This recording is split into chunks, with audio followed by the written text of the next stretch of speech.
Bonjour à tous, je suis de retour avec une nouvelle vidéo, donc une vidéo sur mes produits terminés numéro 4. Ça faisait un petit moment que j'accumulais encore pas mal de produits à terminer. Donc du coup je me suis dit allez, aujourd'hui je vais le faire, comme ça sera fait. Alors c'est une vidéo que j'aime bien tourner parce que c'est simple, parce que je donne mon avis, parce que voilà, parce que ça désencombre mes poubelles. Donc on perd pas plus de temps et on commence tout de suite. Tout d'abord j'ai terminé de chez The Body Shop le Wet Musk Anti-Perspirant déodorant. Donc le déodorant au muscle comme ceci. Donc c'est un petit déodorant tout rose au musc. C'est mon déodorant préféré depuis pas mal d'années. J'utilise que celui-ci, j'achète que celui-ci. Par contre, je commence un petit peu à en avoir un peu marre. Je trouve qu'il fait pas autant effet qu'il le faisait avant. Et je commence un petit peu à en avoir ras-le-bol. Mais je le conseille aux personnes qui aiment bien les odeurs un petit peu fortes, aux odeurs pas vraiment féminines, un peu boisées, etc. Ça serait, c'est quand même un assez bon déodorant. Par contre il est un petit peu cher, mais effectivement au niveau du format, etc. c'est un déodorant bille. Il dure très longtemps. Donc je le rachèterai, mais je vais peut-être alterner avec d'autres, histoire de voilà de pas perdre l'envie, d'avoir envie et tout ça.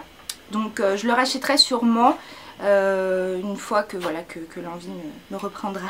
On va passer tout de suite au gel douche parce que j'en ai terminé Oh, excusez-moi, aujourd'hui c'est pas évident. J'en ai terminé pas mal. Celui que j'ai terminé le plus récemment, c'est celui de chez Chlorane, le gel douche sur gras sans savon, saveur, odeur, bonne humeur. Donc c'est un petit échantillon, enfin c'est pas un échantillon, c'est un mini format de voyage que j'ai utilisé notamment en vacances et que j'ai beaucoup aimé. Au niveau de l'odeur, il sent vraiment beaucoup l'été, il sent un petit peu les fleurs, un petit peu la nature, etc. Et j'ai bien aimé. Alors après pour la bonne humeur, on repassera, hein, ça m'a pas rendu spécialement de bonne humeur le matin en le mettant sous la douche. Mais j'ai quand même bien aimé. Donc je le conseille au moins à essayer. C'est un petit peu cher quand même pour des mini formats. Mais au moins vous pouvez vous faire une idée puisqu'ils existent en grand format. Et avec ceci vous pouvez tester si les odeurs vous plaisent ou non. Toujours en gel douche de chez Leno. Alors tout à l'heure j'ai pété le bouchon. Bon, moi c'est pas grave, hein, c'est un bouchon qu'on débloque comme ceci. Le gel douche Pêche Passion. Alors j'ai découvert la marque Leno il y a très peu de temps. Et donc vous les trouvez en parapharmacie notamment. Et j'ai beaucoup aimé ce gel douche. Alors rien d'extraordinaire voilà au niveau du gel douche en lui-même. Mais au niveau de l'odeur Pêche Passion, j'ai trouvé ça très exotique. Très sympa en été. C'est une odeur qui vous enveloppe et vous êtes toute heureuse dans la douche. Donc je l'ai bien aimé. J'en ai d'autres encore en cours voilà, d'utilisation en gel douche de chez Leno. C'est une marque apparemment non testée sur les animaux, donc je vous conseille d'essayer si vous passez en parapharmacie et que vous tombez sur la marque Leno, de les essayer. C'est pas très cher, généralement il y a pas mal d'offres de réduction, etc. Vous avez un pack de 3 pour 8 €, quelque chose comme ça. Donc ça vaut le coup et en tout cas cette odeur j'ai adoré, donc il y a des chances que quand même celui-ci je rachète. Encore et toujours en gel douche. J'ai terminé donc pour changer hein, de la marque Trickle Moon le My Coconut Highland sans bouchon. Alors vous verrez hein, c'est un petit peu régulier dans cette vidéo, il y aura des bouchons nulle part. Que j'ai bien aimé. Alors bon c'est pareil, après le problème avec les gels douche Trickle Moon c'est qu'ils sont énormes. Alors si vous en avez marre de l'odeur, il faut soit alterner soit se forcer pour le terminer. Donc celui-ci j'ai quand même eu un peu de mal sur la fin. Moi qui aime bien la noix de coco, ça va, je suis pas une passionnée de noix de coco mais j'aime bien. Effectivement il sent fort la noix de coco. Voilà, donc si vous aimez la noix de coco, foncez parce que voilà, vous aurez de la noix de coco, de la noix de coco et de la noix de coco. Par contre si vous aimez pas la noix de coco, bah, ça sert à rien de le prendre hein, parce qu'effectivement ça ne sent que ça. Bon voilà, ils sont pas très chers, vous les trouvez chez Monoprix. Moi j'alterne souvent hein, les gels douche de My Trickle Moon. Donc je pense pas forcément racheter celui-ci. Mais voilà, peut-être l'été, voilà, dans 1, 2, 3, 4, 5, 6 ans, je sais pas. Mais voilà, sinon en gel douche ils font bien leur job. En mini gel douche, j'ai terminé de chez The Body Shop le Chocomania crème de douche. Donc c'était un petit échantillon que j'avais eu il y a longtemps dans un kit en fait de cette collection là en fait. Et j'ai bien aimé, enfin j'ai bien aimé. Non, j'ai pas forcément aimé, je vous raconte n'importe quoi. Non, j'ai pas vraiment aimé, ça sent vraiment très fort le caramel, ça sent les carambars. Et bon, éventuellement l'hiver ça peut être une odeur assez assez sympa. Mais là bon, je l'ai terminé assez récemment, donc une fois qu'on commence à avoir des beaux jours etc, on préfère avoir des odeurs un peu exotiques, un peu paradisiaques. Et le chocolat caramel pas spécialement. Celui-ci je le rachèterai pas, ça fait pas partie de mes odeurs préférées de chez The Body Shop. Si vous êtes une fanat de caramel, de chocolat, d'odeurs gourmandes, alors ça il n'y a pas de souci. Par contre si, voilà, si ça vous écœure assez facilement, c'est pas la peine de craquer pour celui-ci. Il doit exister en grand format et ça doit être une édition maintenant qui est devenue une édition permanente. Mais voilà, je le conseille pas spécialement. Toujours de chez The Body Shop, j'ai terminé le Nutriganix, le nettoyant moussant pour le visage, donc sans bouchon encore une fois, qui est voilà, aux ingrédients d'origine naturelle, nanana, nanana, nanana, premier signe de l'âge. J'avais pas vu ça, mais bon bref, premier signe de l'âge. J'ai bien aimé en fait déjà le pchit parce que c'est assez pratique, voilà, de se servir comme ceci. J'ai bien aimé que ça soit effectivement un nettoyant mousse parce que je trouve que c'est assez délicat pour ma peau. Par contre oui, comme j'ai 10 000 nettoyants encore en cours, j'en attends encore de nettoyants coréens. Donc je pense pas le racheter, ça sert à rien parce que voilà, je veux pas accumuler des choses. Mais il était pas mal, il est facilement trouvable parce que The Body Shop on en a à tous les coins de rue. Donc je le conseille quand même pour les gens qui ont les peaux sensibles parce que j'ai pas le souvenir que ça m'avait asséché la peau. Donc voilà, pour un nettoyant quotidien il est pas mal, mais comme j'en ai d'autres à terminer, je le rachèterai pas. On passe au gommage, donc le gommage de chez Lovea Nature. Donc je voulais vous faire une revue sur les produits Lovea Nature. Donc je vous le présente là, mais je vous le représenterai certainement dans une revue un peu plus détaillée des produits Lovea. Donc j'ai terminé le gommage corps relaxant. Le gommage corps relaxant dont je vous en avais déjà parlé dans une vidéo haul. Au sel de la mer morte, que j'ai bien aimé mais sans plus. Voilà, les grains sont assez gros, ils se terminent très facilement. Je trouve que voilà, le format permet pas forcément d'avoir une utilisation régulière et voilà, et prolongée sur plusieurs mois. Il était pas mal, il sentait bon. Ça vraiment au niveau de l'odeur, ça j'ai beaucoup aimé parce que ça avait une odeur assez marine, assez bon, voilà. Mais sinon en tant que gommage, bof bof. Donc celui-ci je rachèterai pas, mais je le mets de côté, je vais pas le jeter parce que comme je vous dis, je vous ferai certainement une revue sur les produits Lovea une fois que j'aurai bien développé la marque, bien acheté, bien troué mon portefeuille dans cette marque là. De chez Mercy Handy, un antibactérien, le Lollipop, donc tendresse et gel antibactérien. Donc j'en ai déjà parlé, je ne sais plus quand, je ne sais plus dans quelle vidéo. C'est pas mes désinfectants pour les mains les préférés. Donc ça fait, comme je vous avais déjà expliqué, ça fait bien l'affaire parce que vous les trouvez chez Monoprix et voilà, vous avez un petit désinfectant à portée de doigt. Au niveau de l'odeur c'était assez sympa mais sans plus, rien de super original. Donc voilà, je ne rachèterai pas forcément, sauf en cas de pénurie de gel antibactérien. Voilà, c'est simple d'aller au Monoprix et d'en acheter. Mais sinon voilà, c'est pas un produit qui m'a spécialement marqué, donc voilà, je rachèterai pas spécialement. J'ai terminé 2 dissolvants de tous les jours. Je ne connais pas cette marque, je ne sais pas du tout où est-ce que je les ai achetés, ça devait être dans un Dia ou un truc comme ça. J'en ai terminé 2, celui-ci date d'il y a longtemps et j'en ai terminé encore un récemment. Donc j'aime bien, voilà, c'est un dissolvant qu'on trouve dans un supermarché à côté de chez moi. Je pense que c'est Dia ou quelque chose comme ça, donc il fait bien l'affaire pour dissolver les dents, les ongles, dissolver les ongles. Donc je le conseille si vous trouvez voilà, des dissolvants bas prix, c'est pas la peine de vous embêter à prendre des dissolvants de je ne sais quelle marque. C'est suffisant avec un dissolvant de chez Dia ou je ne sais où, ou Leader Price ou un truc du genre. Donc vous embêtez pas et prenez un dissolvant comme ceci. J'ai terminé 2, alors l'autre je ne sais pas où il est mais je sais que voilà, j'en ai au moins une, de gel antibactérien Pocket de chez Asanis que vous trouvez en parapharmacie, pharmacie, etc. Je l'aime bien parce que c'est une odeur assez bon. Par contre il est beaucoup plus fort que les antibactériens de chez The Body Shop, Bath & Body Works, etc. Par contre effectivement oui, il sent le propre, hein.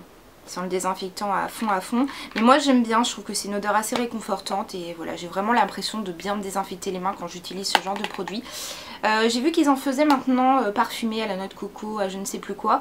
Donc j'en rachèterai peut-être parfumé pour changer. Mais en tout cas oui, en dehors des Bath & Body Works, j'aime bien acheter ceux-ci.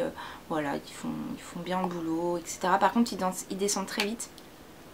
Mais effectivement comme c'est un gros format, bah, vous en avez plus que dans les Bath Body Works. Donc je le conseille quand même pour les personnes qui veulent tester un désinfectant vraiment bien hardcore, bien fort, bien nettoyant. Donc voilà. On arrive au bout. On arrive au bout. J'ai terminé de chez Emma le gel de rasage pour les jambes, les aisselles et le maillot. Donc j'utilise exclusivement sur les jambes. Donc voilà, je suis une grosse flemmarde, j'aime pas avoir mal. Donc je ne m'épile pas à la scie ni à la crème dépilatoire, rien du tout. J'utilise voilà, un rasoir et du gel de rasage. Donc j'ai pris celui-ci chez Emma, il m'a coûté rien du tout. Je l'ai trouvé bien, il a bien fait son job, je pense qu'il aurait pu être un peu plus mousseux. J'aime bien quand les gels de rasage sont bien mousseux, qu'ils enveloppent bien la jambe, etc. Mais voilà, je l'ai acheté rien du tout, je l'ai trouvé chez Emma en achetant de la papeterie, etc. Donc je vous le conseille quand même de l'essayer parce que voilà, si vous n'avez pas envie de mettre des mille et des cents dans un gel de rasage, ça peut faire l'affaire. Donc j'ai bientôt terminé, là on va parler du mini parfum de chez The Body Shop au Neroli et Jasmin, l'eau de toilette, que j'ai terminé. Voilà, celle-là je sais qu'il y avait le bouchon parce qu'on dirait qu'il n'y a pas de bouchon, mais il y a un bouchon qui sent très fort. Je suis plus fan, je vais arrêter d'acheter des eaux de parfum, des eaux de toilette, des eaux de machin. Voilà, ça vaut cher. Je les cumule, je mets 10 000 ans à les finir. C'est pas une odeur qui me ressemble, je le conseille pas forcément, je l'ai terminé parce que j'aime pas jeter mes produits. Voilà, par contre le flacon est vraiment choupinou. Mais bon, et aller sentir en magasin c'est mieux hein, pour les parfums, je vais pas vous conseiller ou déconseiller de l'acheter. Mais moi je le rachèterai pas parce que j'en ai d'autres à terminer et que ras-le-bol quoi, des eaux de parfum, des eaux de machin, j'en ai marre. J'ai terminé de chez Caudalie, l'eau de raisin, voilà. Alors il y a beaucoup de soleil, je sais pas si depuis tout à l'heure vous voyez ce que je vous présente, mais il y a beaucoup de soleil. Donc j'ai terminé ceci, donc qui est une sorte de tonnerre, voilà, de gel apaisant, pas de gel, d'eau apaisante que vous pulvérisez quand vous le souhaitez, soit dans la journée, soit le matin avant de vous maquiller. Donc qui est pas mal, il est assez cher quand même pour un petit format comme ceci. Moi je suis une grande habituée des tonnerres de chez Lush, celui à l'eau de mer, etc. que j'adore, que j'utilise depuis 1000 ans. Donc celui-ci j'avais essayé je l'avais acheté pour essayer la marque Caudalie. Mais bon finalement bah, voilà, je le rachèterai peut-être, mais vraiment c'est pas un produit qui m'a marqué énormément. Donc si vous voulez tester les tonnerres, vous pouvez acheter celui-ci, mais je vous conseillerais quand même plus les tonnerres de chez Lush qui sentent bon, le packaging est top, il vous dure 3 milliards d'années. Bon effectivement c'est un petit peu cher mais ça vous dure 3 milliards d'années, donc je vous conseillerais plutôt ceux de chez Lush que ceux de chez Caudalie. On arrive à la fin. J'ai terminé de chez Montagne Jeunesse, donc un masque pour le visage, le Sauna Masque, voilà que j'ai acheté en Espagne. Donc c'est la première fois que je teste ces masques là. Donc j'ai bien aimé, c'est un petit peu bizarre parce que c'est un masque sauna, donc dès que vous l'appliquez sur le visage ça vous brûle. Vous avez l'impression de faire un sauna. Donc moi j'aime bien faire des saunas, voilà. Donc ça m'a pas gêné plus que ça. C'était assez drôle, voilà, il est tout rouge et il chauffe sur la peau, c'était assez sympa, j'ai pas trouvé de résultat particulier sur ma peau. Alors après moi dès que j'utilise des produits nettoyants, tout ce que vous voulez, je remarque jamais de changement sur ma peau. Alors je suis peut-être voilà, bête et je m'en rends pas compte, mais c'était anti-stress. Alors anti-stress je sais pas, mais bon bref.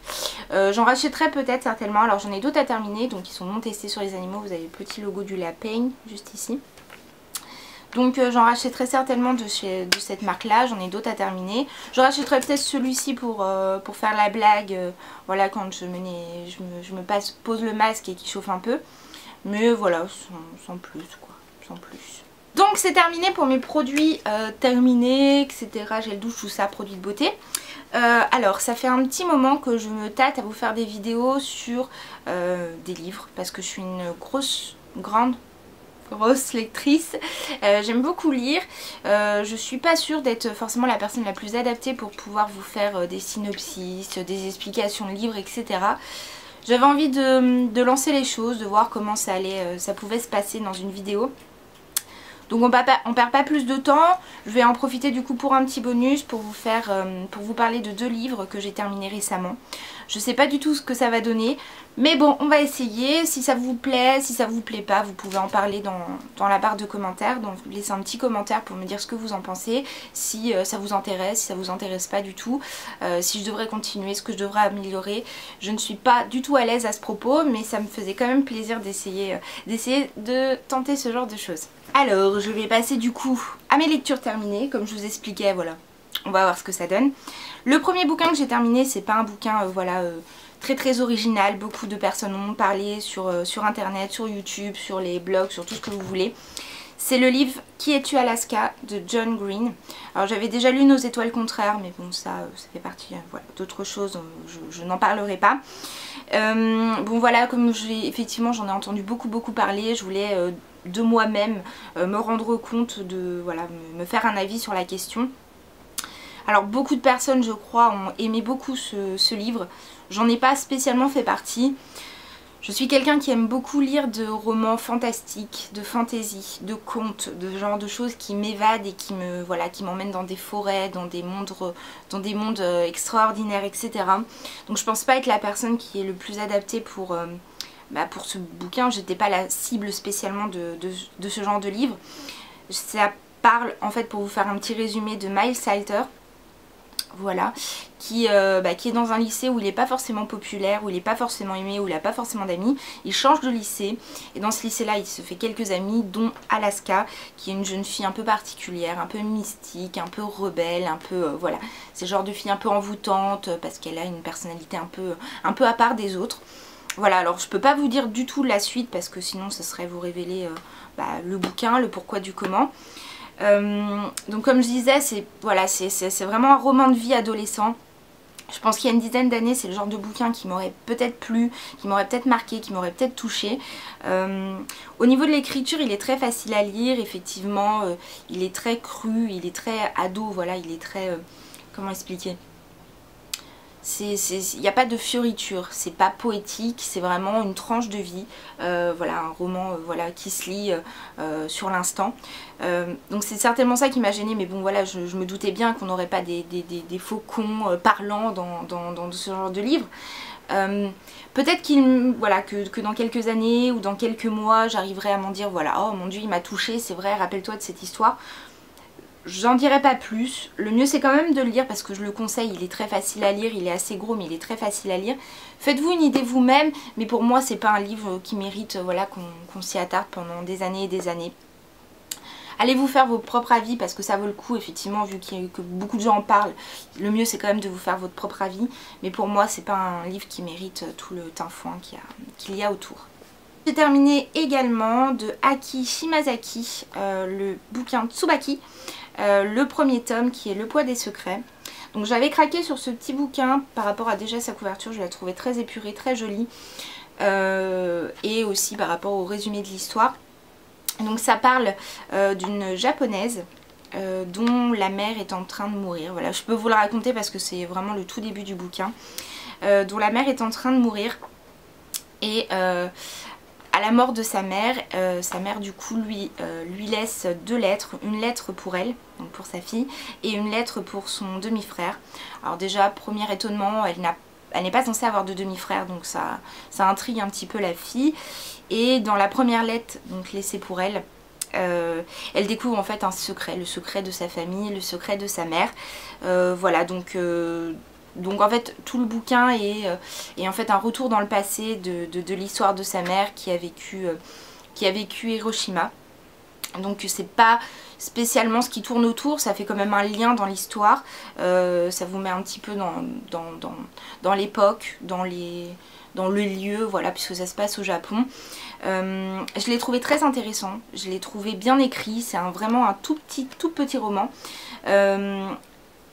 Le fait que voilà, ça soit une lettre laissée par sa mère et qui raconte son histoire et du coup que l'histoire se base autour de ça, j'ai trouvé ça bon un petit peu facile, mais c'est vrai que du coup on a, sachant voilà qu'on se met dans la place de la fille de la femme, à la place de la fille, on est tout de suite plongé dans l'histoire. C'est quand même un moyen assez facile de se lancer dans l'histoire. Et effectivement bah voilà, comme ça se lit très vite, on a envie de savoir la suite. C'est quand même assez poignant, enfin assez poignant. C'est voilà, à chaque page on a envie, on se dit bon allez, le livre fait rien du tout, je veux savoir ce qui va se passer après, parce que voilà, il y a des choses qu'on se doute, voilà, qui sont quand même arrivées assez facilement et qu'on a déduit assez facilement. Mais la fin est quand même assez intéressante. La fin donne envie de lire la suite, puisque je crois que c'est en 3 tomes. Donc je pense effectivement acheter la suite pour me faire une petite idée. Celui-ci je vous le conseille quand même plus que le précédent, Qui es-tu Alaska, parce que voilà, parce que ça vous met dans une autre culture, ça vous met dans une autre période, dans une période de guerre. Donc c'est toujours intéressant de savoir ce qui s'est passé. On apprend quelque chose de l'histoire, voilà, on apprend certaines dates, certaines choses, comment ça s'est déroulé, comment les personnes de l'intérieur l'ont vécu. Donc déjà rien que par rapport à ça je vous le conseille, mais effectivement aussi pour l'histoire un petit peu du secret en lui-même, j'ai trouvé ça très intéressant. Donc moi je vous conseillerais de le lire. Voilà, comme je vous dis, hein, c'est un tout petit bouquin, donc vous pouvez vous lancer, vraiment il est quand même assez sympa à lire. Et moi je lirai certainement le tome 2, je ne l'ai pas encore acheté, je lirai le tome 2 et je vous ferai peut-être un petit récapitulatif. Ma vidéo est terminée, que ce soit mes produits terminés, mes livres terminés. J'espère que ça vous aura plu, que ma petite aparté sur les livres terminés aura été plutôt intéressante. Comme je vous l'ai dit, n'hésitez pas à m'en dire ce que vous en pensez dans les commentaires. Si c'est intéressant, pas intéressant, si je suis faite pour ça, pas faite pour ça, si je suis pas faite pour ça, tant pis, voilà, je ne le ferai plus. Je regarde beaucoup de vidéos de booktubeuses, beaucoup de vidéos de personnes beauté qui se lancent voilà, au fur et à mesure dans les explications, les hauls de livres. Donc moi ça me fait plaisir parce que j'aime bien partager mes passions et la lecture en fait partie. Donc voilà, j'attends avec impatience vos retours. Je vous fais de gros bisous. Je pense que la prochaine vidéo, alors je devais faire un montage de mes vidéos du Portugal. C'est un peu mal barré parce que je trouve que les vidéos rendent pas bien du tout. Alors je sais pas si ça va être posté un jour ou pas. Si ça le sera, je pense que ça mettra du temps. Et je pense que la prochaine vraie vidéo sera une vidéo haul, parce que j'attends avec impatience un colis de produits coréens. Donc je vous ferai certainement cette vidéo là, avec certainement aussi un petit bonus sur mes dernières acquisitions point de vue livre. Donc voilà, donc j'attends vos retours, je vous fais plein de bisous et je vous retrouve très vite. Bisous!